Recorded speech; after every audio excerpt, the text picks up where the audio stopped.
Good morning student. Nirmal TT college की online classes में मैं अंजू भारद्वाज आपका हार्दिक अभिनंदन करती हूँ।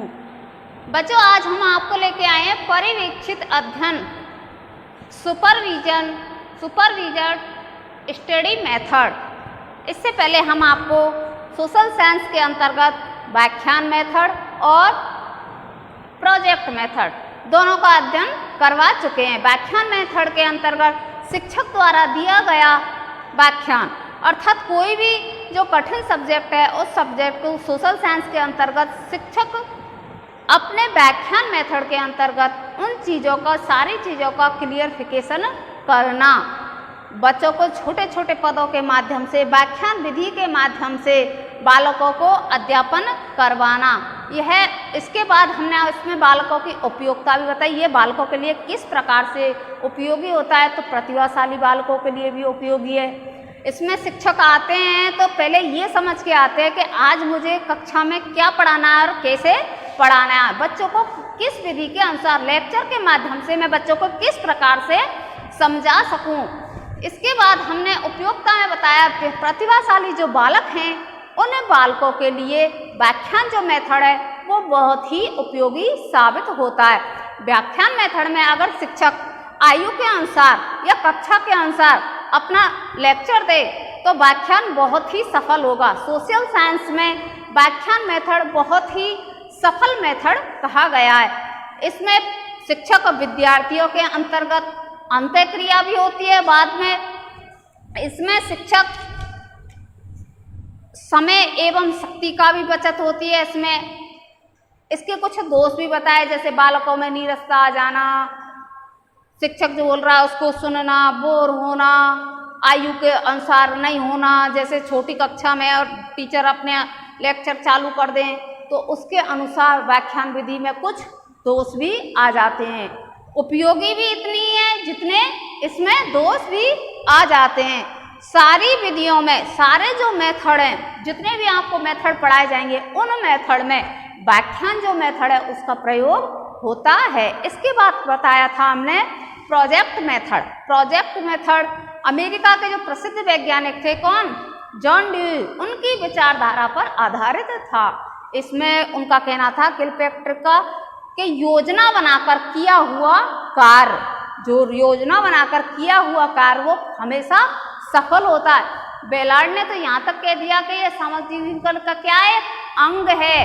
क्या कहा था बेलार्ड ने, यथार्थ जीवन का एक अंग है। जी, हमारे वास्तविक जीवन से कहते हैं हम योजना हर चीज की बनाते हैं। हम एक सामाजिक प्राणी हैं, समाज में रहते हैं। सामाजिक बहुत सारे प्रोग्राम होते हैं, उन प्रोग्राम में समाज के व्यक्ति, हम सारे सामाजिक लोग उसमें भाग लेते हैं और सारे भाग लेते हुए अपने अपने कार्य को डिवाइडेशन के अनुसार उस कार्य को संपन्न करें तो हमारी कार्य योजना सफल होगी और हमारा जो कार्य है वो सफल होगा।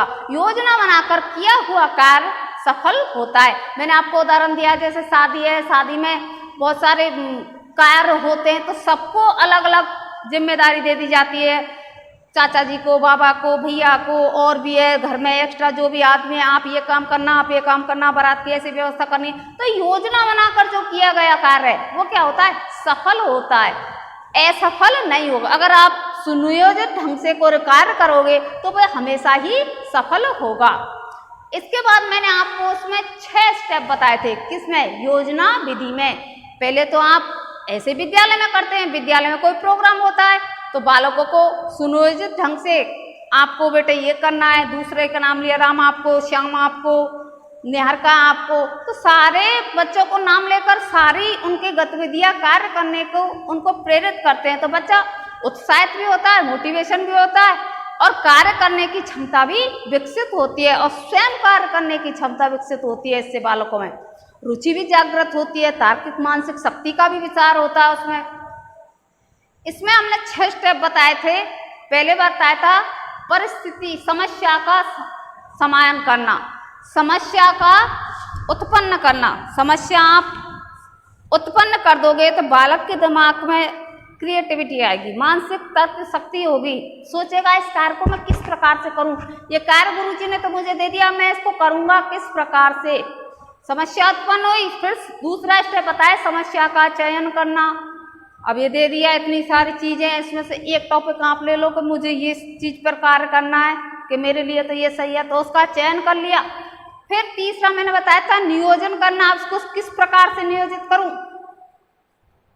नियोजन करना, अच्छा उनको मिलाकर किस प्रकार से नियोजित करूं, ये सारा फैला पसरा पड़ा है।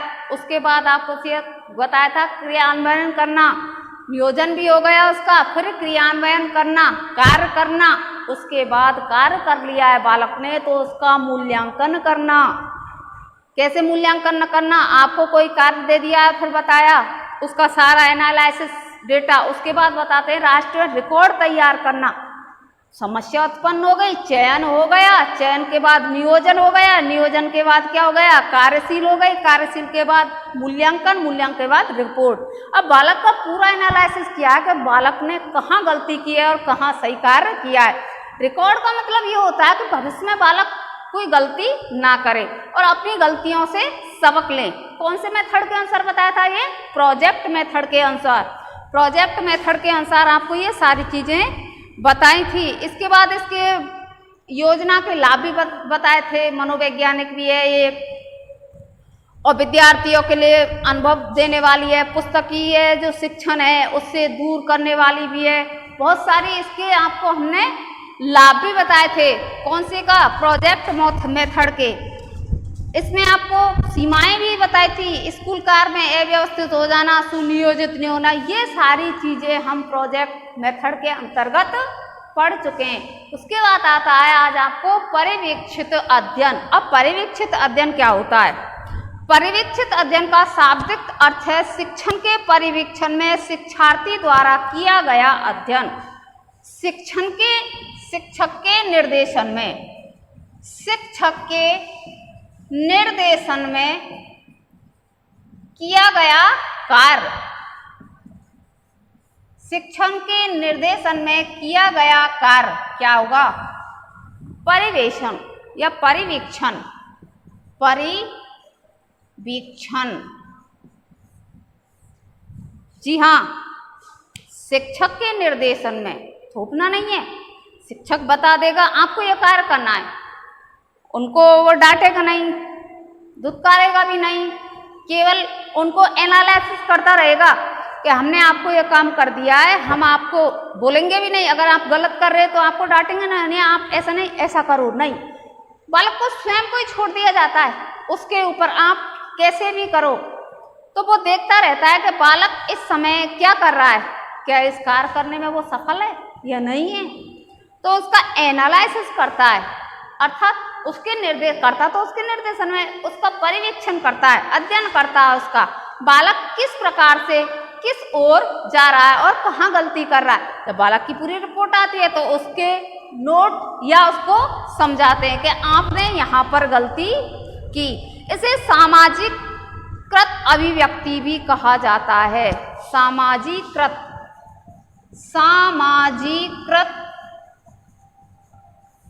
अभिव्यक्ति भी कहा जाता है। किसे, परिवीक्षित अध्ययन को दूसरा नाम हम क्या कहते हैं, सामाजिकृत अभिव्यक्ति, समाज के द्वारा दी गई अभिव्यक्ति। समाज भी तो हमारे जो समाज में लोग रहते हैं, जो समाज भी तो एक दूसरे की क्या करता है, एनालिसिस करता है, परिवीक्षण करता है। ये बालक कहाँ आता है, कहाँ जाता है, क्या कार्य करता है, ये महिला कहाँ आती है, कहाँ जाती है, क्या कार्य करती है, समाज में रहती है, समाज के नियमों के अनुसार कार्य कर रहे हैं, समाज के विरुद्ध कार्य कर रहे हैं। समाज में रहते हुए समाज के सारे नियमों की अगर कार्य करोगे तो सामाजिक प्रशंसा होगी, अगर समाज के विरुद्ध आप कोई कार्य करोगे तो उसमें निंदा होगी। वो इंसान तो ऐसा बेकार है, उसमें नैतिकता ही नहीं है, बड़ों का आदर करना ही नहीं जानता है, ये बालक तो ऐसे बोलता है। तो इसको इसीलिए समाज भी सबका क्या करता है, निरीक्षण करता है। इसको समाजीकृत अभिव्यक्ति कहा गया है। किसको, परिवीक्षित अध्ययन को। इसमें आगे कहा गया है, परिवीक्षण की नवीन संकल्पना के अनुसार शिक्षक अधिकार भावना से निर्देश देने तथा आलोचना की दृष्टि से छिद्रान्वेषण करने के स्थान पर छात्रों का पथ प्रदर्शन एवं उनकी कठिनाइयों का समाधान करता है। मैंने बताया शिक्षक के पथ प्रदर्शक होता है, इसमें उसकी आलोचना नहीं करता है। जैसे छिद्रान्वेषण,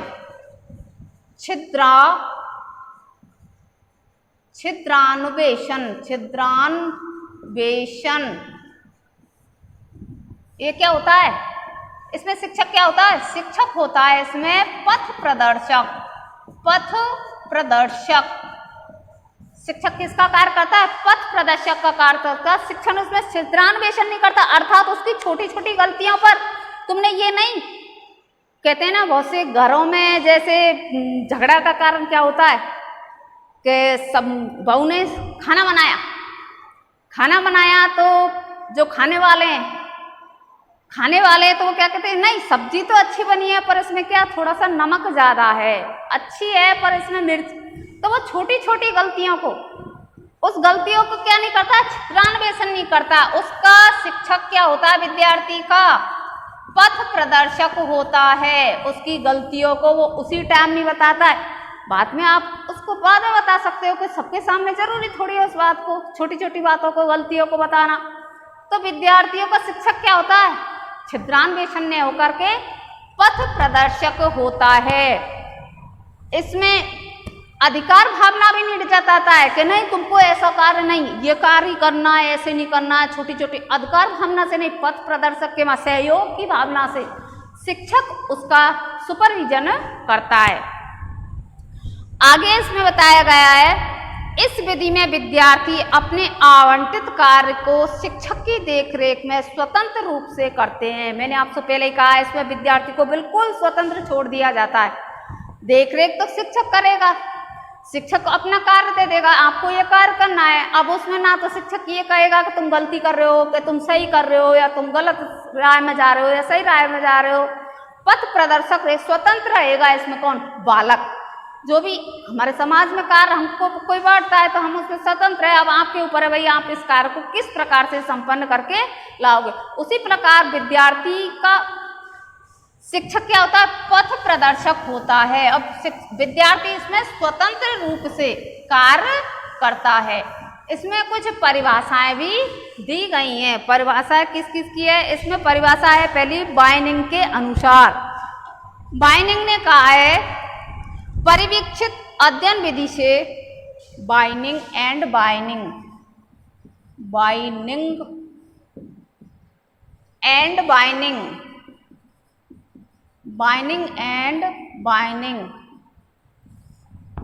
परिवीक्षित अध्ययन विधि से हमारा अर्थ है कि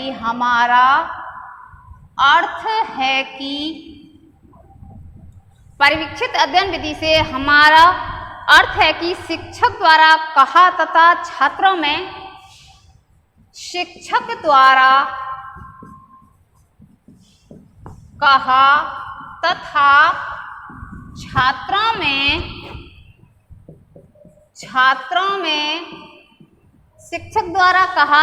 छात्रों में एक वर्ग का उसी समय परिवीक्षण किया जाना। छात्रों में एक वर्ग का उसी समय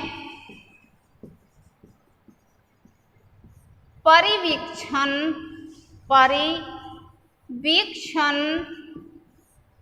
किया जाना।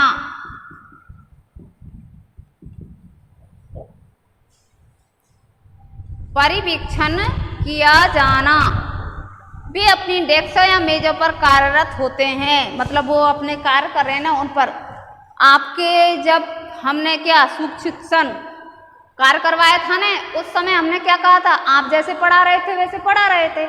हमने आपसे कुछ कहा, पीछे बैठ कर क्या करके ऑब्जर्वेशन कर रहे थे, परिवीक्षण अध्ययन कर रहे थे आपका, कि आप किस प्रकार से पढ़ा रहे हो, कहाँ गलती की है, दिनांक कहाँ नहीं लिखा है, अपनी सब्जेक्ट कहाँ नहीं लिखी है, ब्लैक बोर्ड का कार्य किया है या नहीं किया है, और आपने मौखिक बोला या नहीं बोला है, अपने पाठ्य को सही तरह से याद किया नहीं की गया, वाणी में ओज है या नहीं है, धीमे स्वर में नहीं बोलते, उच्च स्वर में बोलते। बहुत सारी जो चीज़ें हैं, हमने आपको एक निरीक्षण किया, आपका परिवीक्षण किया। हमने केवल आपकी कॉपी पर बाद में आपको स्वतंत्र छोड़ दिया ना, आप पढ़ाओ जैसे पढ़ाओ, हम आपसे कुछ नहीं कहेंगे। जैसे आपको एज ए स्टूडेंट की तरह हम बैठ के कि हम पढ़ रहे हैं, आप पढ़ाइए। तो हमने उस हिसाब से आपका अध्ययन किया, वही क्या है परिवीक्षण। हमने आपको एक नोट दिया, लास्ट में आपके उसमें नोट डाला कि आपने इस चीज को फॉलो नहीं किया है, वही कार्य क्या होगा, परिवीक्षण के अंतर्गत आता है। और बालक उसमें अपने आप को क्या कर लेता है, सुधार कर लेता है। बाइंडिंग एंड बाइंडिंग कहते हैं परिवीक्षित अध्ययन से हमारा अर्थ है कि शिक्षक द्वारा कहा, शिक्षक तो कहा, और छात्रों में एक वर्ग का, मतलब या तो समूह में करवा लो, समूह में जैसे आपके करवाए कि 10 बालक इसमें करेंगे कार्य, 10 बालक इसमें करेंगे, तो एक वर्ग का, समूह का हो जाए, एक वर्ग का उसी समय परिवीक्षण किया जाना। कौन कहता है, बाइंडिंग एंड बाइंडिंग। एक वर्ग का उसी समय परिवीक्षण किया जाना क्या कहता है, परिवीक्षित अध्ययन। एक वर्ग का, इन्होंने तो क्या कह दिया, एक वर्ग का उसी समय अध्ययन किया जाना परिवीक्षित अध्ययन कहा जाता है। दूसरी जो परिभाषा दी है वो दी है बैसले के अनुसार। किसके अनुसार, बैसले के अनुसार। बैसले ने क्या कहा है, सामाजिक अभिव्यक्ति बहुधा शिक्षण की एक विधि कहा जाती है। सामाजिक, बैसले के अनुसार, बैसले सामाजिक अभिव्यक्ति, सामाजिक अभिव्यक्ति शिक्षण की एक, सामाजिक अभिव्यक्ति शिक्षण की एक विधि कही जाती है, एक विधि कही जाती है, किंतु विधि कही जाती है, किंतु यह वास्तव में एक आदर्श है, विधि नहीं, किंतु वास्तव में यह एक आदर्श है, आदर्श है, विधि नहीं। किसने कहा, बैसले ने। ये विधि नहीं है, क्या एक आदर्श है, क्या है, ये आदर्श है। बैसले ने कहा सामाजिक अभिव्यक्ति, सामाजिक अभिव्यक्ति शिक्षण की एक विधि कही जाती है। समाज के द्वारा कही गई कोई भी बात है वो शिक्षण की एक क्या कही जाती है, विधि कही जाती है। सामाजिक जो अभिव्यक्ति है, समाज ने कोई कार्य कर दिया, भाई हमारे समाज में क्या है कि जो आजकल होते हैं ना, वो आजकल समाज ने चौरा जैसे बहुत सारे लोगों को भोजन कराना ये प्रतिबंधित किया है कि लड़कियों की विवाह में, लड़कियों जो शादी होती थी उसमें प्रतिभोज कराना, ये क्या हो गया, प्रतिबंधित हो गया। किसमें, सामाजिक अभिव्यक्ति शिक्षण की एक विधि कही जाती। तो समाज के द्वारा ही जो कही गई अभिव्यक्ति है वो शिक्षण की क्या कही जाती है, एक विधि, किंतु वास्तव में यह एक आदर्श है। जी हाँ, कोई गरीब होगा, गरीब जिसका इंसान है वो जैसे तैसे कहीं से पैसे लाकर अपनी बेटी की शादी करता है, उसमें बहुत सारे समाज के रूल को वो फॉलो करने पड़ते हैं कि आपको समाज को खाना खिलाना है, फिर बारातियों को भी खाना खिलाना है। अब अभी कोरोना वायरस चला तो इससे जो गवर्नमेंट है हमारी, मोदी सरकार ने कहा कि नहीं, ये बहुत अच्छा किया, 25 आदमी इधर से और 25 आदमी इधर से। जो गरीब इंसान होगा उसके लिए क्या है, प्रॉफिट है, फायदा है, वो बचेगा। वो फालतू के खर्चे से इतनी डेकोरेट करो, मैरिज होम करो, इतना सारा पैसा खर्च करो और उसमें क्या जो खाना वेस्टेज जाता है। पहले जो घर में शादियाँ होती थी, परिवार में जो शादियाँ होती थी, जो कुछ बचता था सबको हिल मिलकर क्या करते थे, वो बांटते थे और खाते भी थे। आजकल की जो शादियाँ होती है उसमें वेस्टेज ज़्यादा होता, पैसा भी ज़्यादा खर्च होता, पहले पैसा भी खर्च नहीं होता इतना। तो ये जो बैसले ने कहा है सामाजिक अभिव्यक्ति शिक्षण की एक विधि कही जाती है, वास्तव में एक आदर्श है। जो समाज जो बात करता है, समाज के द्वारा कही गई जो बात है वो एक आदर्श के रूप में है, वास्तव में यह विधि नहीं है। सामाजिक रूप से कहा गया वाक्य ये विधि नहीं है, ये आदर्श रूप में है। किसने कहा, ये बैसले के अनुसार। तीसरा जो परिभाषा है वो क्लार्क तथा स्टार की है। तीसरी परिभाषा है वो है क्लार्क तथा स्टार।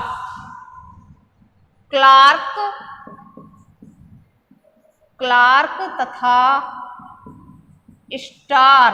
क्लार्क तथा स्टार ने क्या कहा है? इन्होंने कहा है परिवीक्षित अध्ययन कालांश छात्रों को दिए गए परिवीक्षित अध्ययन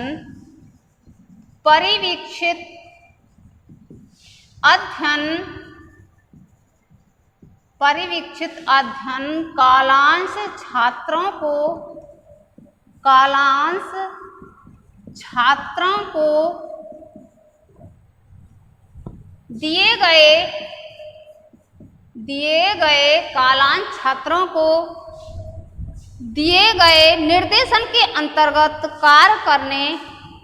दिए गए निर्देशन के अंतर्गत कार्य करने कार्य करने के लिए प्रेरित है। निर्देशन के अंतर्गत कार्य करने के लिए प्रेरित है। कौन कहता है? परिवीक्षित अध्ययन विधि के अंतर्गत क्लार्क और स्टार्स कहते हैं निर्देशन के अंतर्गत